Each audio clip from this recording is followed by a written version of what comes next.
tous et bienvenue dans mes petits papiers. Je suis Judith, je suis démonstratrice Stampin' Up près de Lille dans le nord de la France. Et le projet simple et rapide que nous allons réaliser aujourd'hui, c'est celui-ci. Une carte toute simple avec des petites illustrations. Il sera parfait pour tous vos sets de tampons avec des petites décorations comme celle-ci. Avant de passer à la réalisation de la carte, j'ai peur d'oublier de vous en parler après, alors je le fais tout de suite. Stampin' Up a lancé pour demain, donc le jeudi 21 avril, une opération avec les frais de port offerts dès que vous passez une commande de 75 €. Alors surtout, voilà, je voulais juste que vous ne ratiez pas l'information, je vous la donne donc. Et maintenant, on peut se lancer dans la réalisation de la carte. Pour cette nouvelle version, j'ai choisi les mêmes couleurs. Ici, on est en... J'ai oublié le nom de la couleur, ce n'est pas Fruit des Bois, c'est Cuvette Cassis, que j'ai pris donc pour une base de carte en 21 cm sur 14,8 avec un pli à 10,5. J'ai fait 3 petits carrés de 3 cm et demi de côté dans la même couleur, en cuvette Cassis, et 3 carrés encore plus petits de 3 cm, et puis un devant de carte classique qui mesure 14, que je me trompe pas, non, 10 cm sur 14,3 cm.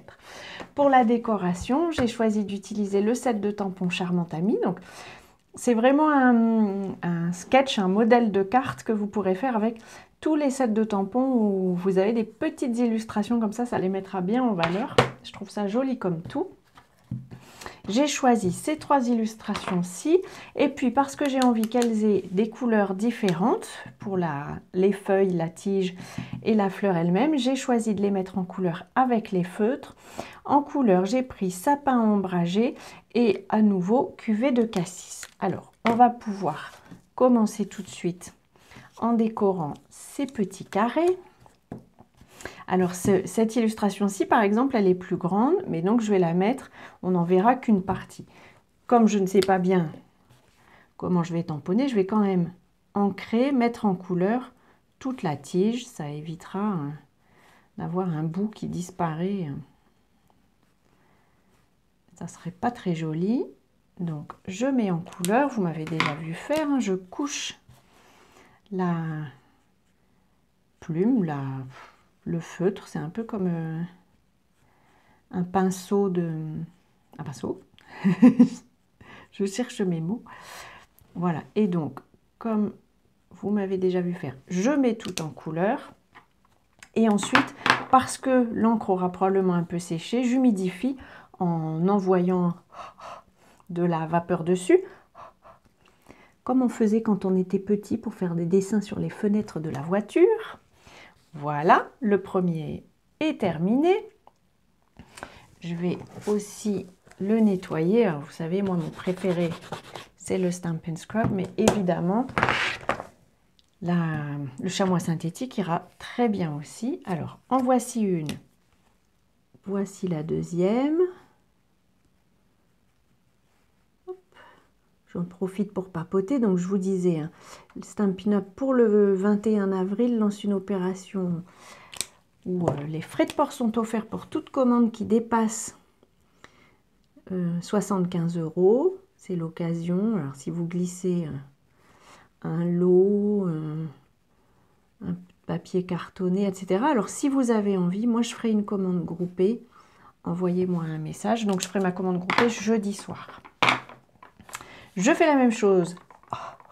Je réhumidifie mon illustration. Et là, je peux la mettre un petit peu plus au milieu. Voilà. Et je l'essuie à nouveau. Et la dernière, ça n'est qu'une feuille. Donc, je ne vais la mettre en couleur qu'en vert. J'aurais pu le faire avec un tampon encreur, mais puisque mon matériel est là, je l'utilise. Par acquis de conscience, je souffle dessus. Hop. Voilà. Et puis, je vais aussi tamponner un souhait.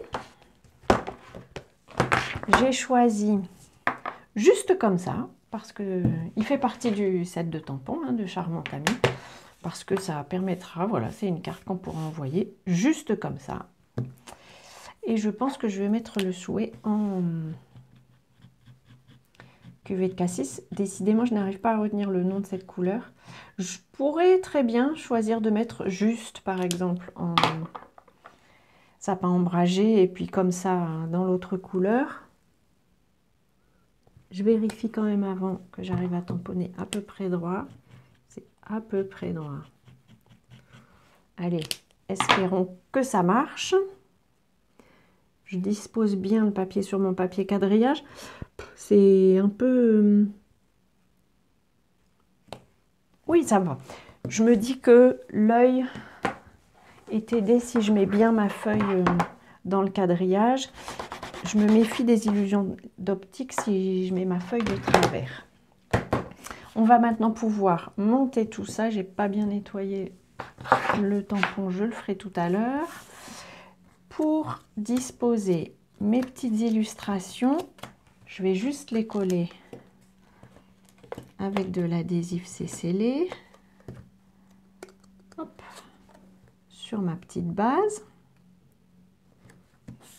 C'est vraiment un modèle tout simple qui peut être utilisé et adapté. Et du coup, ça donne une carte, je trouve un peu... Je sais pas, je trouve que... J'aime bien quand c'est pas trop chargé, vous l'aurez peut-être remarqué. Allons bon. Hop, voilà. Je pense que celle-ci n'est pas tout à fait... Ah bah celle-ci non plus. Je pense que je bouge à la dernière seconde. Est-ce que je vais réussir? Allez, on dira que ça va. Ça ne va pas du tout, mais c'est pas grave. Je vous ai montré le principe. Je vais pouvoir plier ma base de carte. Je pense que je vais m'en servir du coup pour cette version-ci. Adaptons-nous, c'est le principe du scrap. Sur mon modèle, j'avais mis des illustrations bien droites et ça m'a chatouillé de les mettre un peu de travers. Là, puisqu'elles sont de travers sur leur matage, affirmons donc ça comme un choix. Et puis, on va pouvoir les mettre un peu bancal, comme ceci. Qu'en pensez-vous? C'est de la triche, mais c'est le principe de la carterie, vous ne trouvez pas? Il faut être créatif. Je les colle avec des mousses 3D et je mets des petites pour qu'elles soient bien réparties. Comme ça, j'en ai vraiment 4 coins.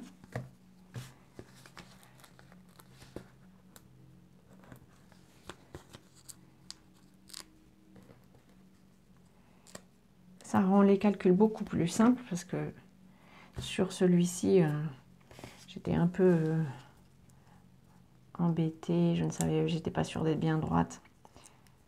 Là, on va pas avoir ce problème-là. J'enlève les petites protections et donc je vais le mettre complètement de travers. Je vérifie quand même, je vais les disposer.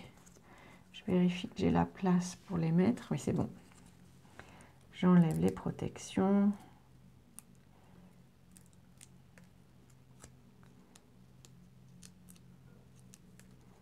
Allez, venez jouer avec moi. Hop, lui, je vais le mettre dans l'autre sens. Et voilà, comme ça. Comme je vous disais, c'est le principe de la création. On s'adapte. Et les erreurs sont des occasions de créer. Hop, et voilà, 2 versions un peu différentes. L'une qui a tenu compte des petites erreurs. J'ai envie de mettre, comme j'avais fait sur celui-ci, alors celui-ci c'est pareil en fait, quand j'ai disposé ces petites décorations, c'était pour cacher des taches d'encre que j'avais faites. À nouveau, il faut tenir compte des petites erreurs qu'on fait. Là du coup, je vais les disposer à nouveau un peu comme ça me vient. Allez, ici. Ça me fait un petit brillant, un petit clin d'œil sur chaque petite illustration. Là, j'avais fait une tache ici et une autre là. Et du coup, j'ai adapté. Bref, à nouveau, les erreurs sont des occasions de s'adapter et de créer un peu plus. Voilà, j'espère que cette nouvelle carte vous aura inspiré. Pensez, si vous aviez envie de passer une commande, c'est pile l'occasion. Ne ratez pas le 21 avril. Et voilà, d'ici notre prochaine rencontre, je vous souhaite de passer de belles journées créatives. Et bien entendu, je vous embrasse.